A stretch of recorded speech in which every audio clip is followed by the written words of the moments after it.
नमस्कार, आप सभी का बहुत बहुत स्वागत है आपके अपने चैनल ज्ञानोदय में।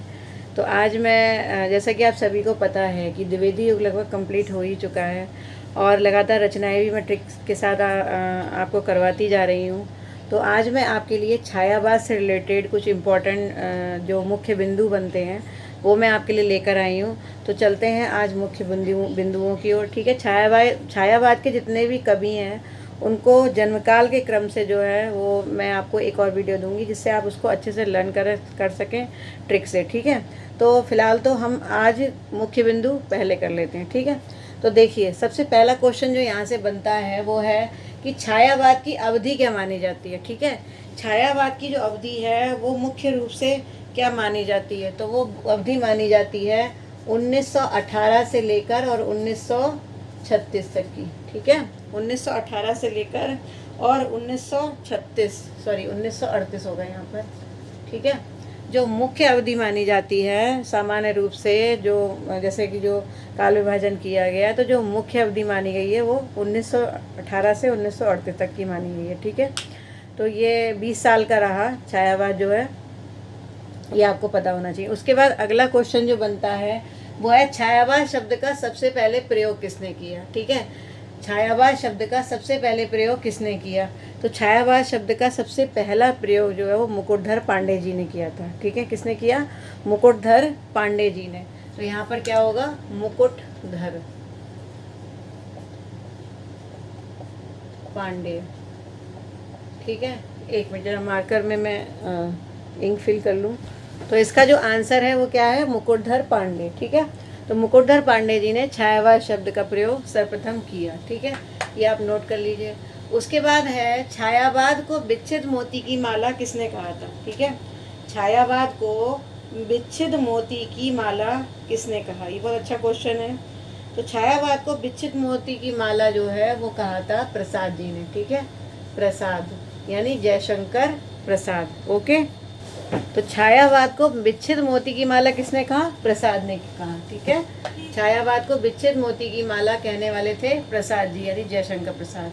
उसके बाद फिर आगे चलते हैं, फिर है क्वेश्चन छायावाद शब्द का प्रयोग रहस्यवाद और पद्धति विशेष के रूप में किसने किया। ठीक है, छायावाद शब्द का प्रयोग रहस्यवाद और पद्धति विशेष के रूप में किसने कहा कि छायावाद वास्तव में एक रहस्यवाद का ही रूप है और एक पद्धति विशेष नाम दिया इसको। ठीक है, तो ये बात किसने कही थी, तो ये कही थी रामचंद्र शुक्ल जी ने। ठीक है, इसका आंसर क्या होगा, रामचंद्र शुक्ल। ओके, ये हो गया रामचंद्र शुक्ल। ठीक है, उसके बाद अगला क्वेश्चन जो हमारा बनता है वो है कि छायावाद को चित्र भाषा किसने कहा, मतलब चित्र कह सकते हैं हम। क्वेश्चन ये बनता है कि छायावाद को चित्र भाषा शैली किसने कहा। ठीक है, किसने कहा कि वास्तव में छायावाद जो है वो एक चित्र भाषा शैली है। ठीक है, छायावाद की रचना चित्र भाषा शैली में लिखी जाती हैं। तो ये बात भी किसने कही थी, ये भी रामचंद्र शुक्ल जी ने ही कही थी। ठीक है, तो इसका आंसर भी क्या होगा, रामचंद्र शुक्ल। ओके, चलिए अब इसके बाद आगे चलते हैं। अगला क्वेश्चन है छायावाद शब्द का अर्थ आचार्य रामचंद्र शुक्ल ने अंग्रेजी के किस शब्द से जोड़ा। ठीक है, आचार्य रामचंद्र शुक्ल जी ने छायावाद के बारे में बहुत सारी बातें बताई। तो उन्होंने जो है ये बात कही कि छायावाद जो है वो अंग्रेजी के फैंटम एस्टा वर्ड से उसको जोड़ दिया। ठीक है, छायावाद शब्द का अर्थ जो है उन्होंने अंग्रेजी के फैंटम एस्टा शब्द से जोड़ा था। ठीक है, तो इसका जो आंसर होगा वो होगा फैंटामेस्टा। ठीक है, फैंटामेस्टा जो शब्द था यानी जो ये फैंटेसी से बना है एक्चुअली ये शब्द, तो फैंटामेस्टा शब्द से जोड़ा था छायावाद के अर्थ को किसने, रामचंद्र शुक्ल जी ने। ठीक है, उसके बाद अगला क्वेश्चन है हिंदी में छायावाद लेख सर्वप्रथम किसने लिखा था। ठीक है, हिंदी में छायावाद पर लेख सबसे पहले किसने लिखा था, तो छायावाद पर हिंदी में सर्वप्रथम जो लेख लिखने वाले थे वो कौन थे। देखिए छायावाद जिन्होंने नाम दिया उन्होंने ही सबसे पहले लेख लिखा, तो इसका आंसर क्या होना चाहिए, मुकुटधर पांडे। ठीक है, मुकुटधर पांडे। अच्छा, अब इसमें एक जानने वाली बात ये है, देखिए कई क्वेश्चन यहाँ से बनते हैं कि सबसे पहले छायावाद नाम किसने दिया, मुकुटधर पांडे ने। ठीक है, अच्छा उन्होंने छायावाद नाम दिया कब था, ये भी आप समझ लीजिए, इसको भी ये इम्पोर्टेंट है। देखिए छाया जो ये मुकुटधर पांडे जी थे ये एक पत्रिका में लिखते थे और उस पत्रिका का नाम था श्री शारदा पत्रिका। उस पत्रिका का नाम क्या था? श्री शारदा पत्रिका। ठीक है, तो मुकुटधर पांडे जी जो थे श्री शारदा पत्रिका में लिखा करते थे, तो उन्होंने छायावाद पर लेख लिखे थे। ठीक है, तो उन्होंने जब हिंदी में छायावाद पर लेख लिखे तो उन्हीं में से जो एक लेख था, ठीक है, तो उन्होंने जो लेख लिखे थे उस लेख का नाम था, उसका नाम था, मतलब 4 अंकों में वो लेख लिखा था। उस लेख का नाम उन्होंने लिखा था हिंदी में छायावाद। ठीक है, तो जब उन्होंने सबसे पहले हिंदी में छायावाद इस मतलब ये लेख लिखा, इस शीर्षक से लिखा, तो तब से वो छायावाद शब्द जो है वो इतना फेमस हो गया, इतना रूढ़ हो गया कि आगे वो लगातार बढ़ता रहा और छायावाद शब्द का प्रयोग इसीलिए कहा जाता है मुकुटधर पांडे जी ने। अब ये क्वेश्चन कैसे आ सकता है? कई तरह से क्वेश्चन बन सकता है कि छायावाद का प्रयोग सर्वप्रथम किसने किया, तो आप क्या लिखेंगे? मुकुटधर पांडे। कौन सी पत्रिका में किया? श्री शारदा पत्रिका में। ठीक है, 1920 में। ठीक है, अब बात ये आती है किस लेख में लिखा। ठीक है, सबसे पहला लेख किसने लिखा? तो सबसे पहला लेख किसने लिखा? मुकुटधर पांडे जी ने। क्या नाम था उसका? हिंदी में छायावाद। तो बहुत सारे क्वेश्चन एक ही क्वेश्चन से निकलते हैं, तो ये आपको पता होना चाहिए। ठीक है, उसके बाद अगला क्वेश्चन जो बनता है वो है छायावाद की प्रयोगशाला का प्रथम आविष्कार किसे कहा जाता है? ठीक है, छायावाद की प्रयोगशाला का प्रथम आविष्कार किसे कहा जाता है? तो अब यहाँ पर भी 2 क्वेश्चन निकल कर आते हैं। छायावाद की प्रयोगशाला का प्रथम आविष्कार जो है वो झरना को कहा जाता है। ठीक है, झरना। अब झरना को कहा जाता है, झरना क्या था? झरना एक काव्य कृति थी और ये किसकी थी? जयशंकर प्रसाद की। ठीक है, ये सभी को पता है। तो झरना जो है वो छायावाद की प्रयोगशाला का प्रथम आविष्कार कहा जाता है। अब यहाँ पर एक बात और आती है कि छायावाद मतलब झरना को छायावाद की प्रयोगशाला का प्रथम आविष्कार किसने कहा? ठीक है, एक क्वेश्चन यहाँ से ये भी बनता है। तो झरना को छायावाद की प्रयोगशाला का प्रथम जो आविष्कार है वो किसने कहा? यहाँ पर ये क्वेश्चन निकल के आता है। तो प्रथम आविष्कार जो कहने वाले थे वो थे नंद दुलारे वाजपेयी। ठीक है, नंद दुलारे वाजपेयी। तो नंद दुलारे वाजपेयी ने ये कहा कि छायावाद जो है वो छायावाद की प्रयोगशाला का प्रथम आविष्कार जो है वो झरना है। ठीक है, उसके बाद अगला क्वेश्चन है केवल सूक्ष्मगत सौंदर्य सत्ता का राग किसने कहा? क्वेश्चन ये बनता है कि छायावाद को केवल सूक्ष्मगत सौंदर्य सत्ता का राग किसने कहा, है ना? किसने ये बात कही कि वास्तव में छायावाद केवल सूक्ष्मगत सौंदर्य है। ठीक है, और उस सूक्ष्मगत सौंदर्य की सत्ता उसमें दिखाई देती है। ठीक है, तो ये जो बात थी ये बहुत ही इंपॉर्टेंट बात है, सूक्ष्मगत सौंदर्य सत्ता।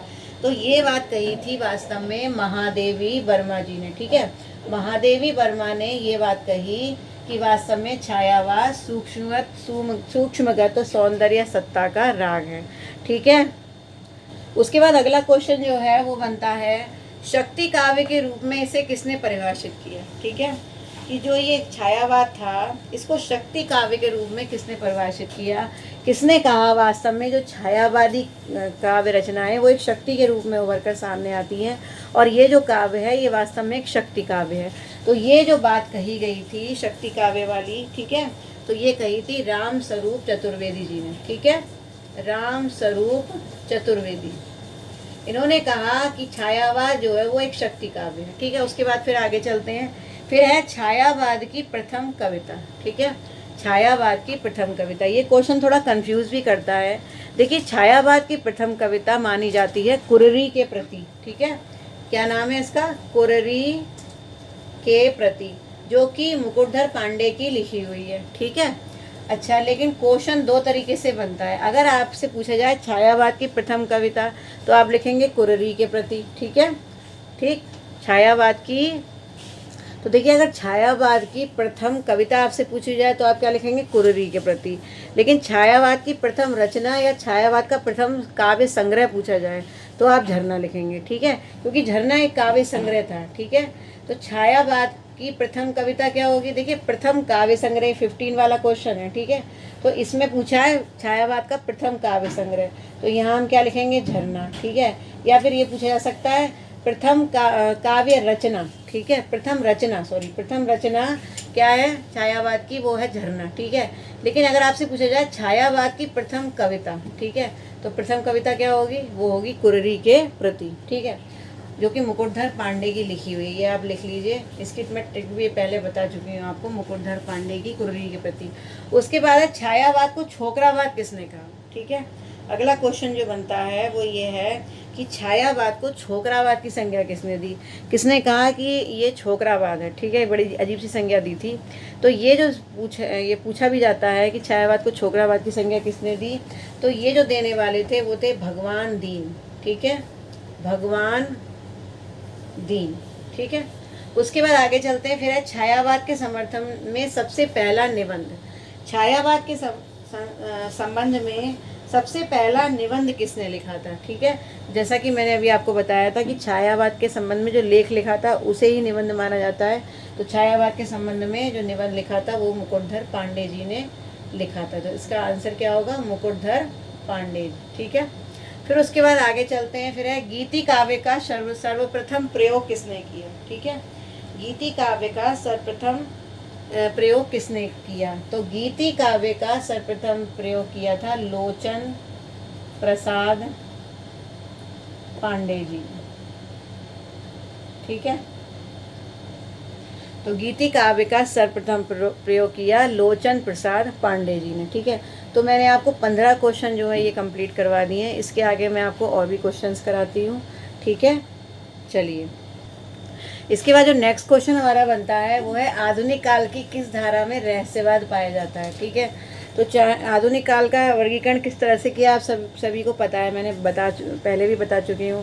पहले भारतेंद्र युग, फिर उसके बाद द्विवेदी युग, फिर उसके बाद छायावादी, प्रयोगवादी, प्रगतिवाद, उसके बाद प्रयोगवाद, और फिर नई कविता, नवलेखन युग। तो इस तरह से डिवाइडेशन हुआ। लेकिन इन सभी जितनी भी धाराएं हैं इसमें रहस्यवाद सबसे ज़्यादा किस में मिलता है। ठीक है, तो आधुनिक काल की जो प्रमुख धाराएं हैं उनमें रहस्यवाद जो है वो सबसे ज़्यादा किस में मिलता है, छायावाद में। ठीक है, इसकी सबसे बड़ी विशेषता जो है वो छायावाद की क्या है, वो है रहस्यवाद। ठीक है, तो ये अच्छा क्वेश्चन है कि रहस्यवाद की भावना किस में सबसे ज़्यादा देखने को मिलती है।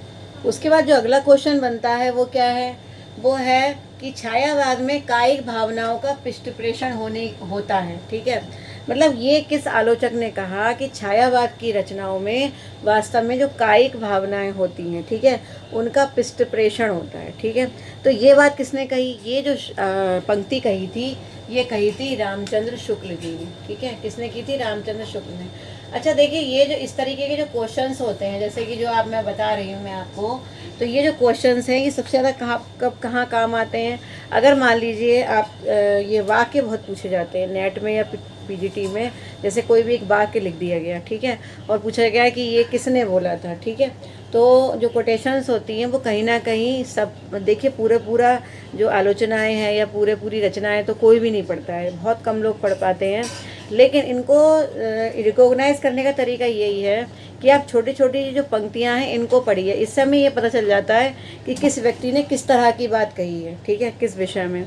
तो कहीं ना कहीं ये जब जैसे पृष्ठप्रेषण वाली बात है तो इससे रिलेटेड अगर कोई भी बिंदु आएगा, ठीक है, किसी भी तरीके का कोई भी अगर कोटेशन आता है तो आप आसानी से क्या कर सकते हैं, उसे पहचान सकते हैं कि ये बात रामचंद्र शुक्ल जी ने ही कही होगी। ठीक है, तो पृष्ठप्रेषण वाली बात किसने कही, रामचंद्र शुक्ल जी ने। ठीक है, इसके बाद अगला क्वेश्चन जो बनता है वो है छायावाद के जनक के बारे में। ठीक है, कि छायावाद का जनक कौन है। ठीक, तो छायावाद के जनक के बारे में अलग अलग मतभेद हैं। किसी ने किसी को छायावाद का जनक माना, किसी ने किसी को, बहुत सारे लोग हैं। लेकिन जो इम्पोर्टेंट हैं, जो आपकी परीक्षा के हिसाब से ज़रूरी हैं, टीजीटी पीजीटी नेट के हिसाब से, तो मैं आपको बताती हूँ कि छायावाद का जनक, देखिए छायावाद का जनक जो है पंत को किसने माना, सबसे पहले तो ये समझते हैं। ठीक है, तो छायावाद का जो जनक है वो पंत को किसने माना, तो ये माना था आचार्य नंद दुलारे वाजपेयी जी ने। ठीक है, ये माना था नंद दुलारे वाजपेयी। ठीक है, मैं शॉर्ट में लिख रही हूँ, आप थोड़ा सा लिखते चलिए। तो नंद दुलारे वाजपेयी जी ने छायावाद का जनक किसको माना था, पंत को माना था। ठीक है, ये इम्पोर्टेंट बात है। तो एक नंद दुलारे वाजपेयी जी ने छायावाद का जनक किसको माना, पंत को माना। ठीक है, और इसके अलावा जो है, अब अगर बात आती है कि छायावाद का जनक जयशंकर प्रसाद को किसने माना। ठीक है, यहाँ पर जयशंकर प्रसाद है छायावाद के जनक। पहले पंत हैं, उसके बाद फिर कौन है, जयशंकर प्रसाद है। यहाँ पंत लिखा हुआ है, देखिए आप, थोड़ा सा लाइट पड़ रही है, आप ध्यान रखिएगा। अच्छा, प्रसाद, जयशंकर प्रसाद को किसने माना, तो जयशंकर प्रसाद को मानने वाले थे इलाज चंद्र जोशी। ठीक है, कौन थे, इलाज चंद्र जोशी। ठीक, ये क्वेश्चन बड़े पूछे जाते हैं और इन दोनों में से मैक्सिमम आता ही आता है, तो ये क्वेश्चन बड़ा ही इम्पोर्टेंट है, या ये जितने भी क्वेश्चन मैं बता रही हूँ इस समय बहुत ही इम्पोर्टेंट क्वेश्चन है। उसके बाद है स्थूल के प्रति सूक्ष्म का विद्रोह। ठीक है, छायावाद को स्थूल के प्रति सूक्ष्म का विद्रोह किसने कहा था। ठीक, तो छायावाद स्थूल के प्रति सूक्ष्म का विद्रोह, ये बात किसने कही थी डॉक्टर नगेंद्र ने। ठीक है, डॉक्टर नगेंद्र ने छायावाद को स्थूल के प्रति सूक्ष्म का विद्रोह बताया था। ठीक है, तो ये इम्पोर्टेंट बात है। अच्छा, अब बात ये आती है कि छायावाद जो है उसकी मुख्य विशेषता क्या थी। जैसे आप, मैंने आपको बताया रहस्यवाद है। ठीक है, रहस्यवाद, जैसे कि आप अगर बात करें उसकी क्या नाम है आपका, द्विवेदी युग की। ठीक है, तो द्विवेदी युग की अगर बात करें तो उसकी मुख्य विशेषता इतिवृत्तात्मकता थी। इसी तरह से हर धारा की एक विशेषता होती है। ठीक है, तो ऐसी छायावाद युग की प्रमुख विशेषता क्या थी, एक तो रहस्यवाद थी। ठीक है, दो मुख्य विशेषताएं, एक तो रहस्यवाद है, इसके अलावा जो दूसरी विशेषता है वो प्रकृति का मानवीकरण, प्रकृति का मानवीकरण।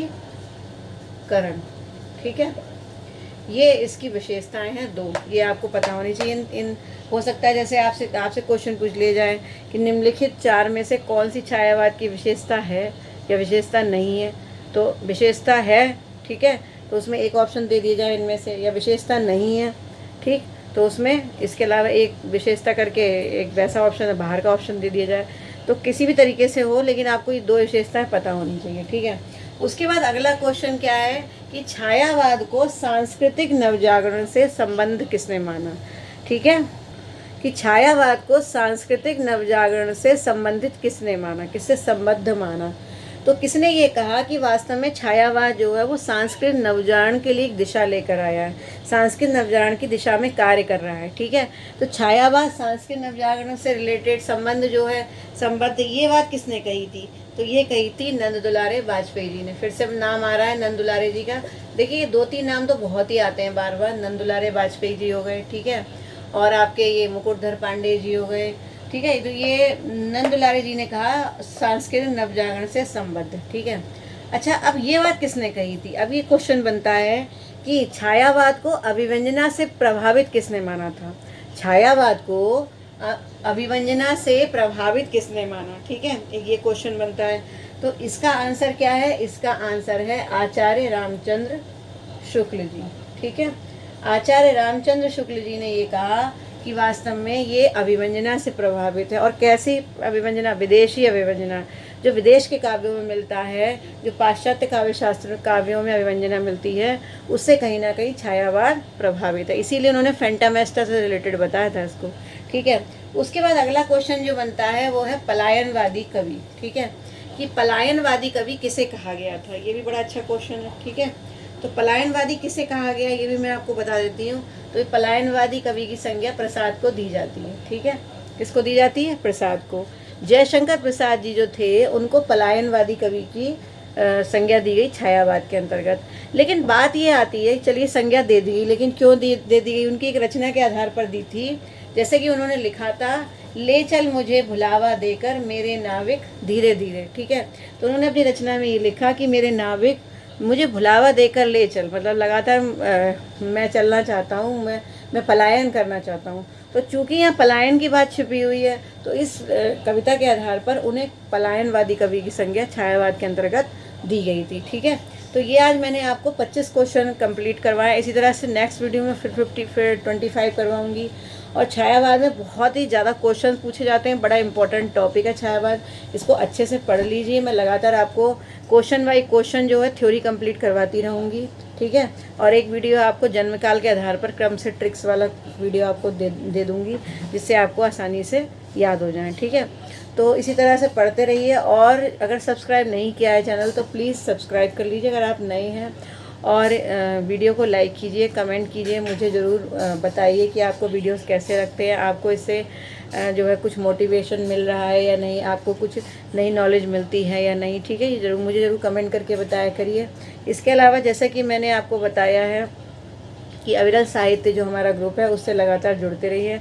आपको लिंक मिल जाएगा इसी वीडियो के नीचे। और इसके अलावा जो उसमें प्रतियोगिता आयोजित की जा रही है, मैं हूँ कलमकार, ठीक है, तो वो जो मैं हूँ कलमकार प्रतियोगिता है उसमें आप ज़रूर पार्टिसिपेट कीजिए, क्योंकि आप सभी हिंदी साहित्य से जुड़े हैं और सभी कवि और लेखक हैं, सभी अच्छा लिखते होंगे मुझे पता है। तो उसमें ज़रूर पार्टिसिपेट कीजिए, ऐसा मेरा आग्रह है, ऐसी मेरी आशा है, आपसे उम्मीद है। तो इसी तरह से देखते रहिए मेरे वीडियोज़ को और लगातार पढ़ते रहिए खुशी से, मन से, और आप ज़रूर सफल होंगे। ऐसी मेरी शुभकामनाएं हैं, आप अपने सपनों को पूरा करेंगे। तो फिर मिलती हूँ नेक्स्ट वीडियो में। नमस्कार।